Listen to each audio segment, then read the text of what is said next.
باللہ من الشیطان الرجیم بسم اللہ الرحمن الرحیم لیتفقہوا فی الدین صدق اللہ مولانا العظیم وصدق رسولہ النبی الامین الکریم الرؤوف الرحیم ونحن علی ذلک لمن الشاہدین والشاکرین والحمد للہ رب العالمین۔ آئیے ہمارا آپ سب سے پہلے نبی رحمت اللہ کے پیارے امت کے سہارے سرور سربراہ والی کون و مقام سید انس و جاں جناب احمد مجتبیٰ محمد مصطفیٰ صلی اللہ علیہ وسلم کے حضور ناز میں کمال ادب و احترام کے ساتھ درود شریف پیش کرنے اللہم صلی علی سیدنا و مولانا وعلی آل سیدنا و مولانا محمد مبارک وسلم صلاۃ و سلام علیک یا رسول اللہ صلی اللہ علیہ وسلم۔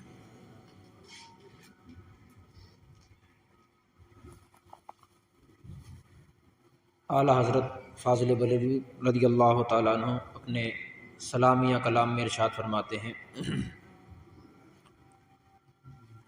شافعی مالک احمد امام حنیف، شافعی مالک احمد امام حنیف، چار باغ امامت پہ لاکھوں سلام، چار باغ امامت پہ لاکھوں سلام۔ شب برات کا یہ چاند جو نکلا جس کو شعبان معظم کہتے ہیں، مہینے کا نام ہے، لیکن اس کا نام بزرگوں نے ایک شہر و تلاوت قرآن بھی رکھا ہے کہ اس مہینے میں سب سے زیادہ قرآن کی تلاوت ہوتی ہے۔ حفاظ علماء رمضان کی تیاری میں قرآن کی تلاوت اس مہینے میں زیادہ کرتے ہیں، قرآن کی تلاوت اس مہینے میں بڑھ جاتی ہے۔ لیکن جب یہ مہینہ شروع ہوا تو تاریخ تو آگے آ گئی، لیکن اس مہینے کی 2 تاریخ کو سیدنا سراج الامہ امام الائمہ امام اعظم ابو حنیفہ نعمان بن ثابت رضی اللہ تعالیٰ عنہ کا وصال ہوا۔ اس نام سے سب لوگ واقف ہیں، وہ اس وجہ سے کہ ہم اور آپ سب امام اعظم کی پیروی کرنے والے ہیں، انہی کے مسئلوں کو مذہب پر ہم اور آپ چلتے ہیں، تو ہمیں اور آپ کو معلوم بھی ہونا چاہیے وہ کیا ہستی ہے جن کے مذہب اور مسلک پر ہم چلتے ہیں۔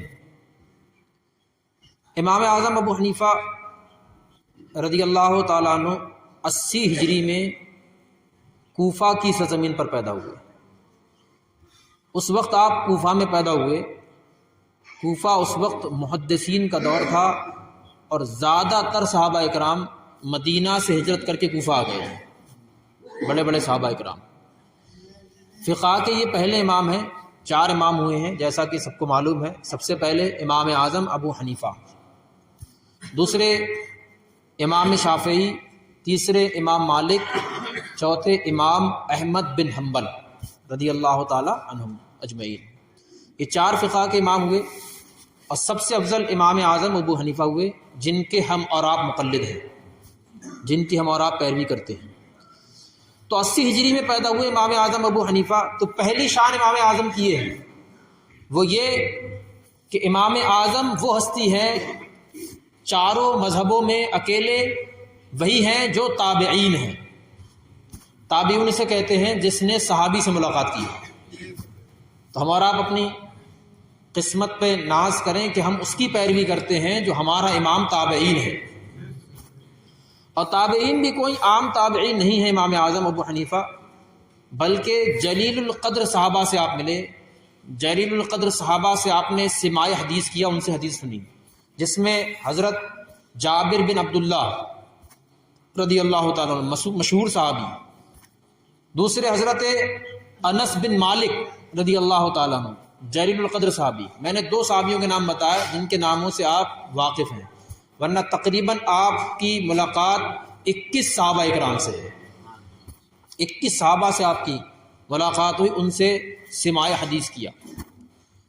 دوسری بڑی شان امام اعظم کی یہ ہے کہ جب دین اسلام ابتدا تھی، دین اسلام کی 80 ہجری تک 100 ہجری تک، تو وہی کتاب دین کی لکھی نہیں گئی تھی، صرف لوگ صحابہ سے تابعین سے دین سن کے نقل کیا کرتے تھے، شروعاتی دور تھا دین کا۔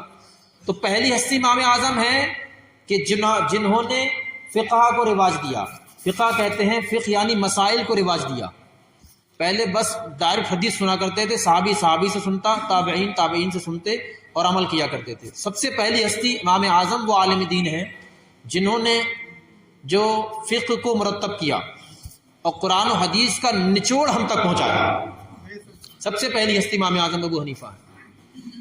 سیدنا سرکار امام اعظم ابو حنیفہ نعمان بن ثابت رضی اللہ تعالیٰ عنہ، ان کے دادا جو تھے وہ حضرت علی کی صحبت میں آیا کرتے تھے، اور حضرت علی نے ان کو دعا دی تھی کہ اللہ تمہاری اولاد میں ایک بچہ ایسا پیدا کرے گا جو بہت بڑا عالم دین ہوگا۔ اچھا، کوئی مقابلے کا آدمی ہوتا ہے اور وہ تعریف کرتا ہو، ظاہر سی بات ہے وہ تعریف والا کتنا اعلیٰ ہے۔ امام مالک جو خود اپنا مذہب ہے ان کا، فقہ کے امام ہے، وہ فرماتے ہیں کہ اللہ نے وہ ذہانت، وہ دانائی امام اعظم کو عطا فرمائی تھی، اگر سیمنٹ کے اس پلر کو چھو کے اپنی دلیلوں سے ثابت کرنا چاہے یہ سونے کا ہے تو وہ سونے کا ثابت کر دیتے۔ اللہ نے انہیں یہ ذہانت عطا فرمائی تھی۔ امام اعظم ابو حنیفہ نعمان بن ثابت کے بارے میں فقہ کے دوسرے امام امام شافعی فرماتے ہیں کہ اللہ رب العزت نے انہیں وہ کمال عطا فرمایا تھا کہ اس کے بعد دنیا میں جتنے عالم ہوئے، جتنے مجتہد ہوئے، جتنے فقیہ ہوئے، سب ان کے اہل و عیال کی طرح ہیں، سب ان کے بچوں کی طرح ہیں۔ تو یہ تو خود ان کی کیٹیگری کے جو لوگ تھے وہ اس طریقے سے ان کی تعریف کیا کرتے تھے امام اعظم ابو حنیفہ کی۔ دوسری شان سماعت فرمائیں، امام اعظم رضی اللہ تعالیٰ عنہ نے تقریباً 40,000 تابعین سے حدیثوں کو لیا۔ 40,000۔ اس لیے میں آپ کو یہ باتیں بتا رہا ہوں، حدیث کی بات، کہ بہت سے لوگ بس یہ سمجھتے ہیں کہ امام اعظم محدث نہیں تھے، صرف جو ہے لوگوں تک مسئلے پہنچائے اور مسئلے اپنے کنے سے گڑ ڈالے۔ جیسا کہ آج نام نہاد اہل حدیث جو فرقہ پیدا ہوا، اس نے سب سے زیادہ اگر جرح کسی پر کیا، سب سے زیادہ تنقید اور تشنیع کی، طعنہ کیا، تو سب سے زیادہ امام اعظم پر کیا۔ کہتے ہیں یہی پہلا شخص ہے جس نے قرآن و حدیث کو چھوڑنے کو کہا اور اپنے کنے سے مسئلے بیان کیے، حالانکہ انہیں معلوم نہیں ہے کہ امام اعظم تک جو بھی پہنچتا تھا سب حدیث ہی پہنچا کرتی تھی۔ جس کی ملاقات ہی صحابہ سے ہوتی ہو، جس کی ملاقات ہی تابعین سے ہوتی ہو، تو جس کی ملاقات 40,000 تابعین سے رہی ہو، 18، 20، 21 صحابہ سے جس کی ملاقات رہی ہو، تو اندازہ لگائیے وہ کتنے اعلیٰ درجے کا محدث ہوگا۔ اب قرآن پاک کی آیت کریمہ آپ کو سناتا ہوں جو میں نے آیت کریمہ پڑھی تاکہ آپ سمجھ جائیں کہ فقہ کا ذکر اللہ نے قرآن میں فرمایا ہے۔ اللہ فرماتا ہے کہ لیتفقہوا فی الدین، اے لوگوں دین میں فقاہت حاصل کرو، دین میں سمجھ حاصل کرو۔ اب اللہ کے رسول صلی اللہ علیہ وسلم کی حدیث سماعت فرمائیں، بخاری شریف کی حدیث ہے جس کے راوی امیر معاویہ رضی اللہ تعالیٰ عنہ، سرکار ارشاد فرماتے ہیں من یرد اللہ بہ خیرا یفقہہ فی الدین، اللہ تعالیٰ جس کے ساتھ بھلائی کا ارادہ فرماتا ہے اسے دین کی سمجھ عطا فرماتا ہے۔ اللہ جس کے ساتھ بھلائی کا ارادہ فرمائے اسے دین کی سمجھ عطا فرماتا ہے۔ تو محدث جو ہوتے ہیں، محدث کا کام ہوتا ہے حدیث سننا اور حدیث سن کے آگے پہنچا دینا، لیکن فقیہ کا کام ہوتا ہے حدیث پڑھنا اور حدیث کو پڑھ کر سمجھ کر اس مسئلے کو لوگوں کے سامنے بیان کرنا۔ یہ کام امام اعظم نے سب سے پہلے کیا اور کسی کی قسمت میں یہ کام نہ آیا۔ سب سے پہلی ہستی جو ہے امام اعظم ابو حنیفہ ہے۔ اب کوئی یہ سوچ بیٹھے کہ ان کو یہ کام کرنے کی کیا ضرورت تھی، لوگ ڈائٹ حدیث پر ہی عمل کرتے رہتے، جیسا کہ آج نام نہاد اہل حدیثوں نے کہنا شروع کیا۔ یہ پہلی ہستی، ان کو کیا سوجی جو فقہ بیان کرنا شروع کر دی۔ تو میں آپ کو بتا دوں حدیثیں آپس میں ایک دوسرے سے بہت ٹکراتی ہیں، ان پر عمل کرنا مشکل ہے، کسی عالم کی ہی پیروی آپ کو کرنا پڑے گی، جو عالم آپ کو حدیث سے مسئلہ بتا دے۔ دوسری شان امام اعظم ابو حنیفہ رضی اللہ تعالیٰ عنہ نے تو قرآن و حدیث کا نچوڑ ہم تک پہنچایا تاکہ لوگ دین کو آسانی سے سمجھ جائیں۔ تو ڈائریکٹ اگر کوئی کہتا ہے ہم قرآن حدیث سمجھ سکتے ہیں تو ہر آدمی اس حساب سے مجتہد بن جائے گا، اور یہ ناممکن ہے۔ یہ اللہ تبارک و تعالیٰ نے خاص بندے چنے ہیں جن کو فقاہت عطا فرمائی ہے، دین کی سمجھ عطا فرمائی ہے، لوگ انہی کے پیچھے چلتے ہیں اور ان کی پیروی کرتے ہیں۔ تو امام اعظم ابو حنیفہ کو یہ نہ سمجھ لے کہ یہ کام انہیں اکیلے سوچ گیا، انہوں نے کیا، نہیں۔ اب میں آپ کو بتاؤں تقریباً صحابہ کی تعداد 1.25 لاکھ ہوئی، 1,25,000 صحابہ اکرام ہوئے، صحابہ کی تعداد ہے یہ۔ ان صحابہ اکرام میں اب ایسا کوئی صحابی نہیں جس نے حدیث بیان نہ کی ہو، کوئی ایسا ہے صحابی جس نے حدیث رسول اللہ کی بات بیان نہ کی ہو۔ تقریباً کتابوں میں حدیث کی کتابیں ہیں اس میں 10,000 صحابہ سے حدیث روایت کی جاتی ہے۔ 1.25 لاکھ میں سے صرف 10,000 صحابی ایسے ہیں جنہوں نے حدیثوں کو بیان کیا۔ ان 10,000 میں صرف 10 صحابی ایسے ہیں جنہوں نے مسئلوں کو بیان کیا۔ پتہ چلا صحابہ میں بھی یہ معاملہ تھا کہ صحابی بھی اگر کوئی مسئلہ پوچھنا ہوتا تو دوسرے صحابی کے پاس جاتے تھے، بلکہ میں نے آپ کو یہ تعداد زیادہ بتائی نکال کر کے، ورنہ امام مشکات فرماتے ہیں جو صحابی فتویٰ دیتے تھے 1.25 لاکھ میں ان کی تعداد صرف 5 ہے، صرف 5 صحابہ فتویٰ دیا کرتے تھے، باقی سب صحابہ حدیث بیان کیا کرتے تھے۔ عبداللہ بن مسعود، عبداللہ بن عمر، حضرت ابو ہریرہ رضی اللہ تعالیٰ عنہ، بس یہ چند گنتی کے 5-6 صحابہ 10 صحابہ ہوئے ہیں جو مسئلے بیان کیا کرتے تھے۔ 1.25 لاکھ صحابہ میں 10,000 نے حدیث بیان کی اور صرف 5-10 صحابہ لوگوں کو مسئلے بتایا کرتے تھے۔ اب اندازہ لگائی فقاہت کی کتنی ضرورت ہے، فقیہ ہونے کی کتنی ضرورت، اتنے صحابہ صرف مسئلے بیان کرتے تھے۔ پھر زمانہ نیچے آیا، تابعین کا زمانہ آیا، تو لوگوں نے دیکھا کہیں دین خلط ملط نہ ہو جائے، لوگ عمل کرنے میں کہیں دشواری پیدا نہ کر لیں، تو اس وجہ سے فقاہت آئی اور امام اعظم ابو حنیفہ نے سب سے پہلے مسئلوں کو نکالا تاکہ لوگ آسانی سے عمل کر سکیں، کہیں کوئی یہ نہ ہو کچھ عمل کرتا ہو کوئی کچھ عمل کرتا ہو، کیونکہ 4 ہی مذہب ہوئے ہیں تو اہل حدیثوں کو گھڑ نہیں رہے ہیں، ان کو بھاری پڑ رہا ہے۔ امام شافعی رضی اللہ تعالیٰ عنہ کا جو مذہب اور مسلک ہے، ان کی یہاں نماز میں رفع یدین ہوتا ہے، رفع یدین اللہ اکبر کہتے ہیں، پھر رکوع میں گئے ہر بار میں وہ ہاتھ اٹھاتے ہیں، اس کو رفع یدین کہتے ہیں کہ رکوع میں گئے تو ہاتھ اٹھائے، سجدے میں گئے تو پھر پہلے ہاتھ اٹھائے، اس کو رفع یدین کہتے ہیں۔ تو امام شافعی حدیث سے لے کر کے آتے ہیں کہ رفع یدین کرنا چاہیے۔ امام اعظم ابو حنیفہ جن کی ہم پیروی کرتے ہیں وہ رفع یدین نہیں کرتے، بس ایک بار ہاتھ اٹھائے پھر اس کے بعد ہم ہاتھ کہیں نہیں اٹھاتے۔ اب سنیے امام شافعی ادب کیسا فرماتے ہیں۔ یہ جو باتیں تھیں وہ تو تھوڑی مشکل تھیں، جراح و تعدیل کی تھی، اب میں آپ کو آسانی والی باتیں بتاتا ہوں۔ امام شافعی رضی اللہ تعالیٰ خود امام اعظم کے جب مزار پہ جایا کرتے تھے تو رفع یدین نہیں کیا کرتے تھے۔ کسی نے آپ سے پوچھا آپ رفع یدین کیوں نہیں کرتے، تو فرماتے ہیں اللہ رب العزت نے جو ذہانت امام اعظم کو عطا فرمائی تھی وہ کسی کو عطا نہ فرمائی تھی، میں ان کے ادب کی وجہ سے ان کے مزار پر آتا ہوں تو رفع یدین نہیں کرتا۔ سبحان اللہ۔ اس طریقے سے خود دوسرے فقیہ ان کا ادب فرمایا کرتے تھے، بلکہ امام شافعی فرماتے ہیں جب مجھے کسی کام کی ضرورت پڑ جائے اور میرا کام حل نہ ہوتا ہو تو میں امام اعظم کے مزار پہ میں جاتا ہوں، 2 رکعت نماز پڑھتا ہوں، اللہ تعالیٰ میرے کام کو آسان فرما دیتا ہے۔ یہ ہے امام اعظم کی ہستی رضی اللہ تعالیٰ عنہ۔ اور آپ کو اللہ نے فضل و کمال عطا فرمایا، آپ کی خواہش تو یہ تھی کہ میں دنیا کو چھوڑ کر کے بیٹھ جاؤں، گوشہ نشینی اختیار کر لوں اور اللہ کرتا رہوں۔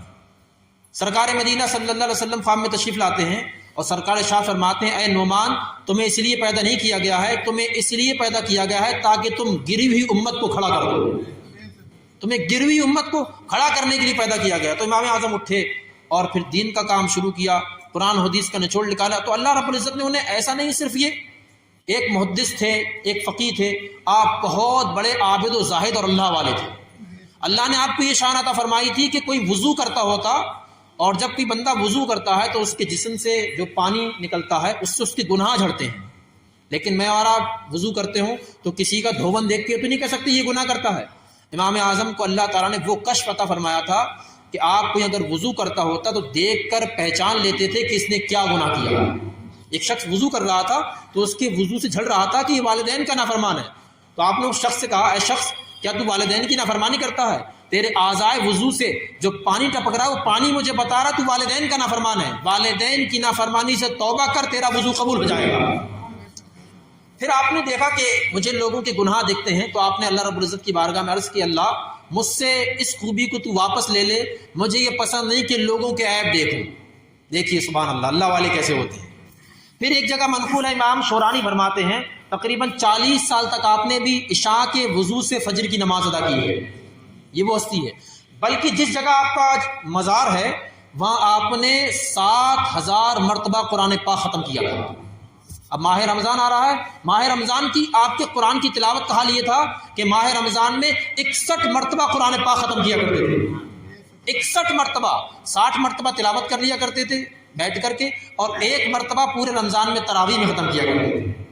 انہی کے ہم مذہب پر عمل کرتے ہیں، ہم چلتے ہیں، تو 60 مرتبہ قرآن پاک ویسے تلاوت کر لیتے اور 1 مرتبہ رمضان شریف کی تراویح میں ختم کرتے، 61 مرتبہ قرآن پاک ختم کیا کرتے تھے۔ اتنے قرآن پاک کو پڑھنے والے تھے امام اعظم ابو حنیفہ رضی اللہ عنہ۔ تو ایسا نہیں اب یہ آپ نے فقہ سن لی، ان کا محدثانہ چال سن لیا، آپ اتنے نرم الطبع تھے اور بہت بڑے تاجر تھے، بزنس مین تھے، کپڑے کا آپ کا بہت بڑا کاروبار تھا، لیکن کاروبار ان کا ایسا تھا کہ کاروبار سے بھی اسلام پھیلایا کرتے تھے۔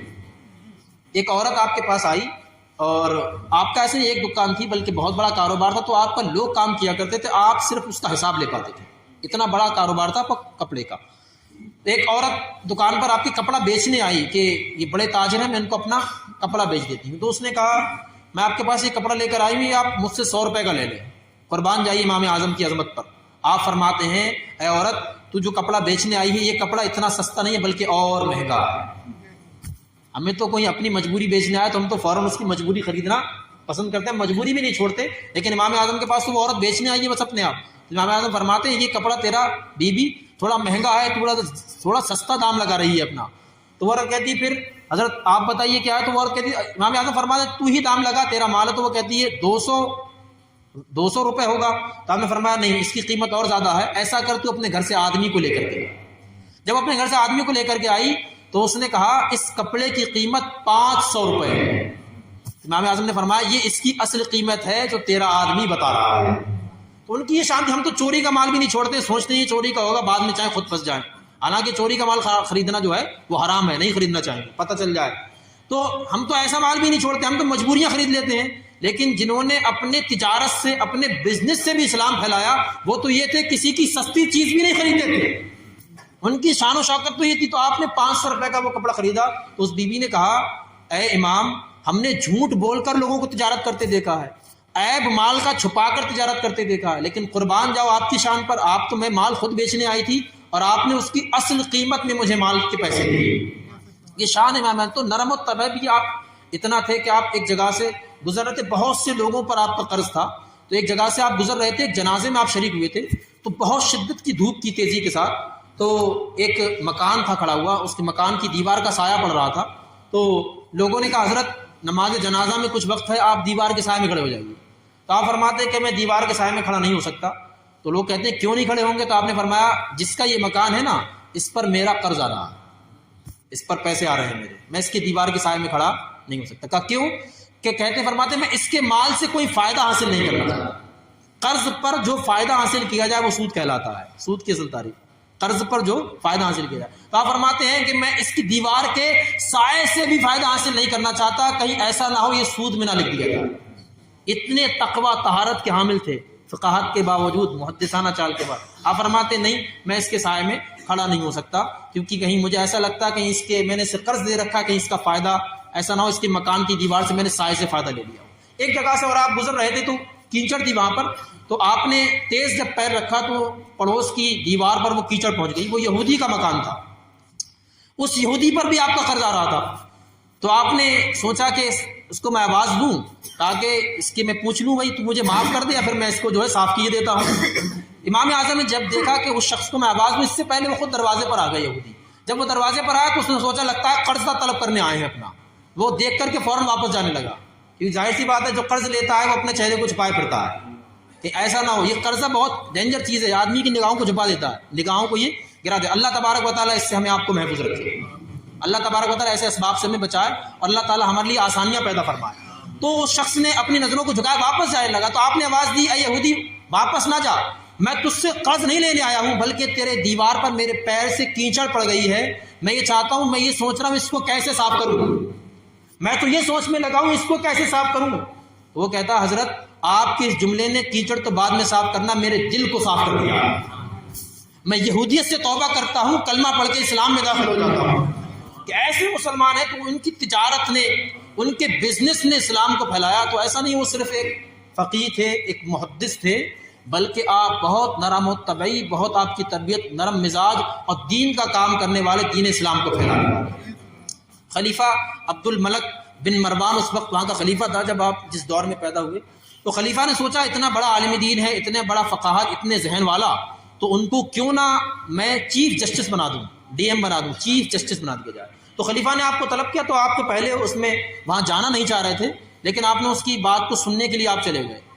تو خلیفہ نے کہا میں آپ کو چیف جسٹس بنانا چاہتا ہوں, قضات دینا چاہتا ہوں, آپ فیصلے کریں گے. تو آپ نے فرمایا نہیں, میں اس عہدے کے لائق نہیں ہوں.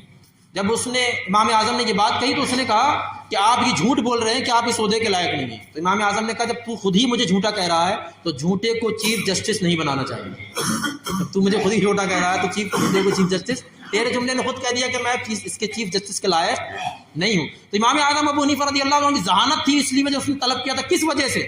کہ امام کے پیچھے ایک مسئلہ آیا, اس وقت اٹھا ہوا تھا مسئلہ امام اعظم کے دور میں کہ امام کے پیچھے قرات کرنا ہے یا نہیں کرنا ہے. آج تو کوئی نہیں کرتا, سب امام اعظم کو فالو کرتے ہیں. سبحان اللہ. آج انہی کی فقاہت پر عمل کیا جاتا ہے. تو پیچھے امام کے الحمد شریف نہیں پڑھنا ہے, آپ کو سورت نہیں پڑھنا ہے, یہ متفقہ فیصلہ ہے. لیکن اس وقت کچھ لوگوں نے کہا نہیں, پیچھے بھی پڑھنا چاہیے, امام خاموش رہتا. امام اعظم نے فرمایا آپ سب لوگ جمع ہو کر آ جائیے, اس پر مجھ سے مناظرہ کر لیجیے. سب لوگ آئے اور سب لوگوں نے کہا کہ ہم سب لوگ ایک ساتھ بولیں گے تو یہ اکیلے ہیں, ان کو بات کیسے سمجھ میں آئے گی. تو انہوں نے کہا ہم اپنا ایک امام بنا لیتے ہیں, یہ ہماری طرف سے بات کرے گا, زیادہ سمجھدار ہے, اس کی بات ہماری بات ہوگی, اس کی ہار ہماری ہار ہوگی, اس کی جیت ہماری جیت ہوگی. تو امام اعظم نے کہا آپ اس بات کو قبول کرتے ہو, اس کی جیت آپ کی جیت, اس کی ہار آپ کی جیت. سب نے کہا ہاں بالکل ہمارا یہ سربراہ ہے. امام اعظم فرماتے میں یہی تو تمہیں سمجھانا چاہتا ہوں, جو امام کی بات ہوتی ہے وہ ہماری بات ہوتی ہے. ہم پیچھے کھڑے ہو جائیں. کہا تم خود ہی کہہ رہے ہو اس کی بات ہماری بات, تو میں کہہ دیتا ہوں کہ امام کی قرات سے ہی مقتدی کو فائدہ پہنچ جاتا ہے. مقتدی کو جو ملنا ہو امام کی قرات سے مل جاتا ہے. تو امام اعظم ابو حنیفہ نے یہ ذہانت کا پیغام دنیا کو دیا. اسی امام باقر رضی اللہ تعالیٰ عنہ کی آپ سے ملاقات ہوئی تو امام باقر نے بھی آپ پر اعتراض کیا. امام باقر نے فرمایا میں نے سنا ہے ابو حنیفہ تم قیاس سے کام لیتے ہو, قرآن و حدیث سے کام نہیں لیتے, اپنے ذہن سے کام لیتے ہو. امام اعظم فرماتے ہیں اللہ نے مجھے وہ صلاحیت دی ہے, چاہوں تو اپنے ذہن سے کام لے سکتا ہوں, لیکن میں قرآن پر ہی عمل کرتا ہوں, میں حدیث پر ہی عمل کرتا ہوں. تو امام باقر کہتے ہیں وہ کیسے ہو سکتا ہے. امام اعظم فرماتے ہیں بتاؤ مرد کمزور ہوتا ہے یا عورت کمزور ہوتی ہے. امام باقر کہتے ہیں عورت کمزور ہوتی ہے, مرد طاقتور ہوتا ہے. تو کہتے ہیں امام اعظم قرآن نے فرمایا للذکر مثل حظ الانثیین, قرآن فرماتا ہے کہ مرد کو ڈبل حصہ دیا جاتا ہے وراثت میں, مال آدمی کو زیادہ دیا جاتا ہے, عورت کو مال کم دیا جاتا ہے. اور آپ خود کہہ رہے ہو کہ عورت کمزور ہے, اگر میں قیاس سے کام لینا چاہتا تو لے لیتا اور کہتا کہ عورت کمزور ہوتی ہے, عورت کو مال زیادہ دیا جائے. میں نے قیاس پر عمل نہیں کیا, میں نے قرآن حدیث پر عمل کیا اور میں نے مرد کو ڈبل حصہ مقرر کیا. یہ ہے امام اعظم کی ذہانت. پھر فرماتے ہیں اے امام پاک آپ یہ فرمائیے کہ نماز افضل ہے یا روزہ افضل ہے, آپ بتائیے. نماز افضل ہے کہ نہیں ہے؟ نماز افضل العبادت ہے, روزہ دوسرے نمبر پہ. تو آپ فرماتے ہیں جب عورت کے ناپاکی کے دن ہو, عورت جب اس سے فارغ ہو جائے تو عورت کو ان دنوں میں حکم ہے کہ نہ روزہ رکھ سکتی ہے نہ نماز پڑھ سکتی ہے, لیکن دوسرا حکم ہے کہ روزے کی قضا کرے گی اور نماز کی قضا نہیں کرے گی. امام اعظم فرماتے ہیں اگر میں حدیث پہ عمل نہ کرتا, چاہتا تو قیاس سے عمل کر سکتا تھا اور میں کہتا کہ نماز زیادہ افضل ہے, عورت نماز قضا پڑے گی روزہ نہیں رکھے گی, میں چاہتا تو کر سکتا تھا, لیکن میں نے آپ کے نانا کی حدیث پر عمل کیا. میں نے فتویٰ دیا کہ عورت جب پاک ہو جائے گی تو قضا روزے رکھے گی, نماز نہیں پڑھے گی. یہ ہے امام اعظم کی ذہانت. آپ فرماتے میں چاہتا تو قیاس سے کام لے سکتا تھا, لیکن میں نے آپ کی نانا کی شریعت پر عمل کیا. تو ہم اس امام کو فالو کرتے ہیں. 80 ہجری میں پیدا ہوئے صحابہ اکرام کے دور میں اور 150 ہجری